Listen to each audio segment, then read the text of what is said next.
93 नंबरचं एक्झाम्पल होतं पेपरमध्ये.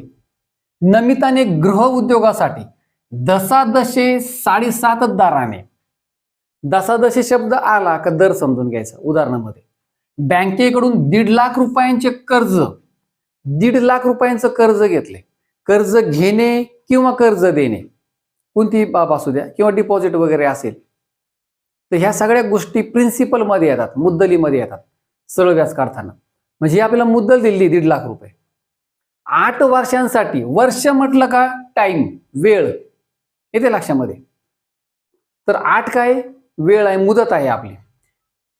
8 वर्षांसाठी कर्ज घेतले तर त्या मुदतीनंतर म्हणजे 8 वर्षानंतर कर्ज फेडीसाठी एकूण किती रक्कम तिने बँकेला परत करावी, एकूण रक्कम बँकेला परत करायची. म्हणजे आपल्याला रास काढायची. तुमच्या लक्षात आलं असेल, रास काढण्यासाठी गरज आहे आधी आपल्याला सरळ व्याजाची. रासचं सूत्र काय, मुद्दल अधिक सरळ व्याज. तर मुद्दल आहे आपल्याकडे, सरळ व्याज काढलं पाहिजे. सरळ व्याजाचं एक साधं सोपं सूत्र आहे. काय सूत्र आहे सरळ व्याजाचं? आय बरोबर सिंपल इंटरेस्ट PRT अपॉन 100. मराठीमध्ये एक चांगली ट्रिक आहे सरळ व्याज सूत्र लक्षात ठेवण्यासाठी. कदम भागिले 100. कदम आडनाव असतं कदम. क म्हणजे काळ टी, द म्हणजे दर आर रेट, आणि म म्हणजे मुद्दल प्रिन्सिपल. कोणतं एक सूत्र लक्षात ठेवा. उदाहरण दिसायला सोपं आहे परंतु मुलं कुठे फसगत करणार आहेत कॅल्क्युलेशन मध्ये. कॅल्क्युलेशनला कुठे अडचण येणार आहे, या ठिकाणी 7.5 इथेच कॅल्क्युलेशनला प्रॉब्लेम येणार आहे. 7.5 मांडायचे कसे? 7.5 आपल्याला 2 प्रकारे मांडता येतील. एक 7.5 आणि दुसरा बेसाती 14 15 15/2. दोन्हीपैकी कोणता एक नंबर वापरा. मी तुम्हाला दोन्ही प्रकारे काढून दाखवतो. तर या ठिकाणी काळजीपूर्वक कॅल्क्युलेशन केलं तर अँसर निघणार आहे, बाकी मग पुढे सोपं आहे. तर चला आपण सुरुवात करूया. अगोदर मी काय वापरतोय पहा, सरळ व्याज काढूया. मुद्दल माहिती आहे आपल्याला 1.5 लाख. 1.5 लाख घेऊन टाका 1,50,000 गुणिले आर. दर दिलाय आपल्याला 7.1/2. मी सुरुवातीला वापरतोय 15/2. 15/2 कसे तयार केले मी? बेसाती 14, 14 आणि 1 15, अंशामध्ये गेले 15, छेदाचे 2 आहे तसेच लिहावे लागतात. म्हणजे मी या ठिकाणी वापरला 15/2 गुणिले टी म्हणजे टाइम, वेळ, काळ 8 वर्ष. हा नेहमी वर्षामध्ये पाहिजे. जर महिन्यामध्ये दिला असेल त्याचे वर्ष करावे लागतात, हे लक्षात असू द्या. समजा तुम्हाला 6 महिने दिले, 6 महिन्याचे वर्ष करायचे असतील तर 12 भाग द्यावा लागेल. 12 महिन्यांचं वर्ष होतं. म्हणजे महिन्याचं रूपांतर वर्षामध्ये होईल. मग किती वर्ष होतील? 6 1 6, 6 2 12, अर्धा वर्ष. 0.5 लिहा किंवा अर्धा लिहा. समजा तुम्हाला 4 महिने दिलेत, 4 ला 12 भाग द्या, 103 वर्ष होतील. मग या ठिकाणी उदाहरणामध्ये 103 वापरावं लागेल, हे लक्षात घ्या. 4 महिने दिले म्हणजे 4 वापरून चालणार नाही. हा त्यातला एक भाग आला. तर चला आपण आपल्या उदाहरणाकडे येऊ. आपल्याला ऑलरेडी वर्षामध्ये दिलेले त्यामुळे ते 8 घ्या. छेदामध्ये वापरूया 100. आता ह्या 2 ने एक तर 1.5 लाखाला भाग द्या किंवा 8 ला द्या, कोणलाही द्या. 8 ला भाग देऊया, ते सोपं आहे आपल्याला. बे के बे, बे चौक 8, 15 चौक 60, 60 गुणिले 1.5 लाख. 60 गुणिले 1.5 लाख करायचे. शून्यांचा विचार करू नका गुणाकार करताना. शून्य आपण डायरेक्ट गुणाकारावर मांडूया. 60 मधला फक्त 6 घ्या गुणिले 1.5 लाखातला फक्त 15 घ्या. येथे लक्षामध्ये छेदामधले 100 घ्या. आता शून्य किती उरलेत? 1 2 3 4 आणि या 60 मधला एक शून्य, असे 5 शून्य उरलेत. इथे 5 शून्य म्हणजे एकावर 5 शून्य घेऊन टाका. 1 2 3 4 5. आता हा गुणाकार साधा सोपा. 15 सक 90, 15 सक 90 आणि 90 वर 5 शून्य लिहून टाका.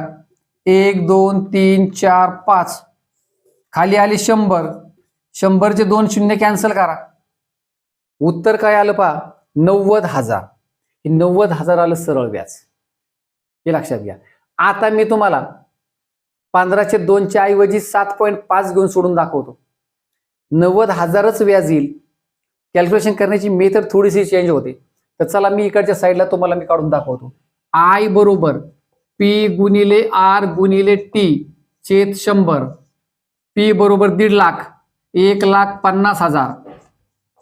आर आपला दर आहे या ठिकाणी 7.5, 7.5 घ्यायचं आहे. इथे 15चे 2 वापरले, आता मी 7.5 वापरतो. 7.5 गुणिले टी 8 वर्ष छेदामध्ये 100. काय करायचे पहा या ठिकाणी कॅल्क्युलेशन करताना, हा डेसिमल पॉइंटच आपण आधी कॅन्सल करून टाकूया. मग पहा हे 1.5 लाख आहे तसेच मांडा, 1,50,000. 7.5च्या ऐवजी डायरेक्ट 75 मांडा, डेसिमल पॉइंटच कॅन्सल केला, गुणिले 8. कॅन्सल होत नसतो.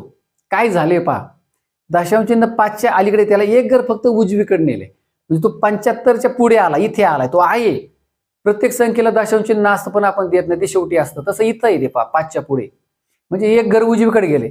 जर अंशामध्ये दशांश चिन्ह एक घर उजवीकडे गेलं तर छेदामध्ये 1 शून्य वाढवावं लागतो. मग तसं 100 वर आपलं 1 शून्य वाढवायचं आहे. 1000 झालं काम सोपं. आता उत्तर सहज काढू शकता. चला आपण 1000चे 3 शून्य कट करू, वरचे 3 शून्य कट केले. आता पुढचा गुणाकार सोपा राहिला एकदम. आधी 75 गुणिले 8 करा. किती येतील 75 गुणिले 8? 75 दुने 150, 150 चोक, 150 चोक करा 600. म्हणजे या ठिकाणी 75 8 600 होतील. म्हणजे 600 गुणिले 150 करा, 600 गुणिले 150 एवढं उत्तर असेल आपलं. 150 गुणिले 600.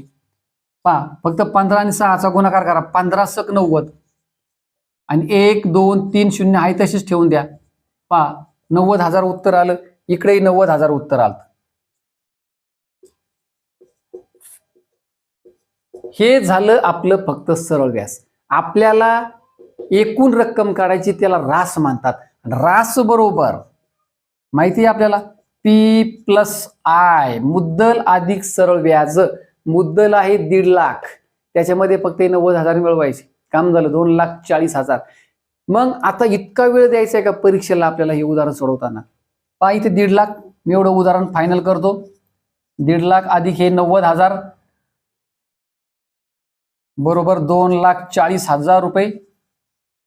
तर या ठिकाणी पर्याय क्रमांक 1 हे आपलं उत्तर असेल. मग परीक्षेला इतका वेळ द्यायचा आहे का आपले उदाहरण सोडवायला? तर नाही. यासाठी गरज असते डेली प्रॅक्टिस मॅथ्समध्ये. डेली प्रॅक्टिस जर असेल तर जसं मी तुम्हाला असं या ठिकाणी महिन्यांची वर्ष कसे करायचे प्रत्येक वेळेला असं उदाहरण येईल असं नाही. वर्षांच्या ऐवजी महिने येतील, मग त्याचं वर्षामध्ये आपल्याला रूपांतर करता आलं म्हणजे फटाफट एकदम फास्टमध्ये. त्याच्यानंतर अपूर्णांक कसा तयार करायचा यापासून तो करून इथे भाग कसा द्यायचा आहे, डेसिमल पॉईंट आला तर ह्याचे नियम आपल्याला माहिती पाहिजे. ह्या प्रोसेस जर आपल्या पाठ असतील, फॉर्म्युला सुद्धा चांगल्या प्रकारे पाठ पाहिजे. फॉर्म्युला चांगला पाठ असेल तर परीक्षेत उदाहरण सोडवताना फॉर्म्युला लिहायची गरज नाही, डायरेक्ट आपण इथून स्टार्ट करू शकतो. उदाहरण पटापट व्हॅल्यू पुट करायच्या, सोडवायला सुरुवात, भाग द्यायचा, लगेच आन्सर येणार. हे फॉर्म्युले वगैरे लिहायची गरज पडत नाही. हे फक्त कन्सेप्ट बेस म्हणून मी तुम्हाला सांगितले. यासाठी गरज असते डेली प्रॅक्टिसची, आणि म्हणून मी तुम्हाला फक्त डिटेलमध्ये एक्सप्लेन केलंय. विद्यार्थी मित्रांनो, मॅथ्समध्ये स्कोअर करायचा असेल तर डेली प्रॅक्टिस नक्की ठेवा. तुम्ही जर आपल्या चॅनलवरती नवीन असाल तर चॅनलला सबस्क्राईब मात्र नक्की करा. अशाच नवनवीन ट्रिक्स, नवनवीन एक्झाम्पल्स घेऊन मी दररोज मात्र नक्की येणार आहे. Thank you for watching.